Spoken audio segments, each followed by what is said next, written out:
कैसे हैं आप। तो आइए आज देखते हैं मन्नू भंडारी जी का जीवन परिचय। मन्नू भंडारी जी का जन्म 1931 भानपुरा मध्य प्रदेश में हुआ। उनकी प्रमुख रचनाएं हैं एक प्लेट सैलाब, मैं हार गई, तीन निगाहों की एक तस्वीर, यही सच है, त्रिशंकु, आंखों देखा झूठ।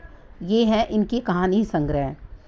आपका बंटी, महाभोज, स्वामी, एक इंच मुस्कान, ये इन्होंने अपने पति राजेंद्र यादव जी के साथ लिखे हैं और ये सब इनके उपन्यास हैं।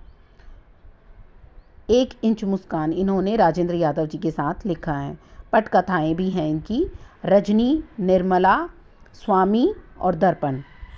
इनको जो सम्मान मिले हैं वो हैं हिंदी अकादमी, दिल्ली का शिखर सम्मान, बिहार सरकार भारतीय भाषा परिषद कोलकाता का सम्मान, राजस्थान संगीत नाटक अकादमी और उत्तर प्रदेश हिंदी संस्थान द्वारा इनको पुरस्कृत किया गया है। मन्नू भंडारी हिंदी कहानी में उस समय सक्रिय हुई जब नई कहानी आंदोलन अपने उठान पर थी। नई कहानी आंदोलन छठा दशक 1960 के आसपास में जो नया मोड़ आया उसमें मन्नू भंडारी जी का विशेष योगदान रहा है।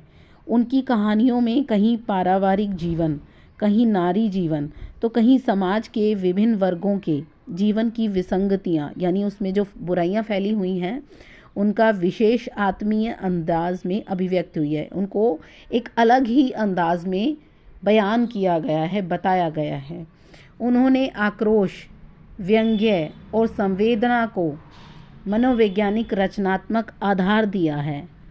वह चाहे कहानी हो, उपन्यास हो या फिर पटकथा ही क्यों ना हो, यानी उनकी लिखी कहानी हो या उपन्यास हो या पटकथा हो, उन्होंने अपनी इन रचनाओं को एक नया रंग और एक नया मोड़ दिया है। यहाँ आप मन्नू भंडारी जी के द्वारा लिखित एक पटकथा पढ़ने जा रहे हैं। पटकथा यानी पट पर स्क्रीन के लिए लिखी गई वह कथा। रजत पट फिल्म का स्क्रीन के लिए भी हो सकती है और टेलीविज़न के लिए भी हो सकती है।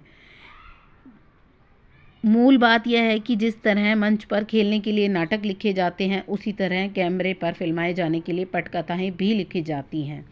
कोई लेखक किसी भी दूसरी विधा में लेखन करके उतने लोगों तक अपनी बात नहीं पहुंचा सकता जितना कि पटकथा लेखन द्वारा, क्योंकि पटकथा शूट होने के बाद धारावाहिक या फिल्मों के रूप में लाखों करोड़ों दर्शकों तक पहुंच जाती है।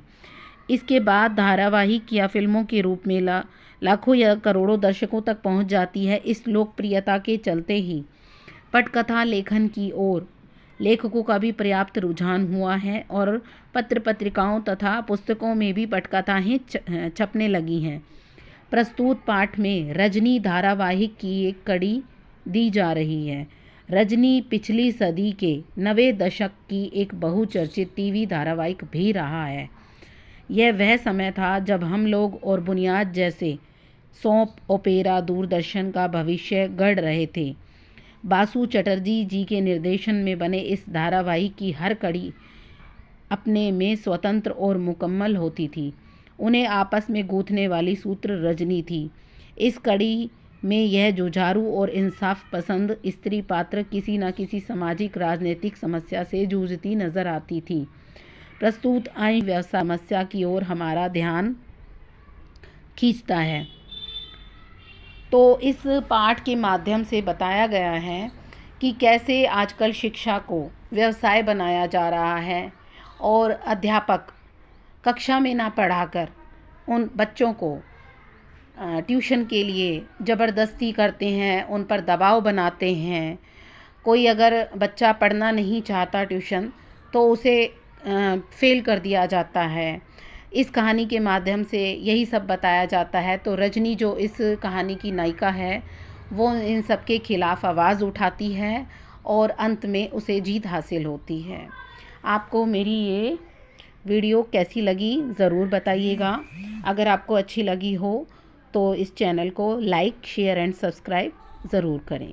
धन्यवाद।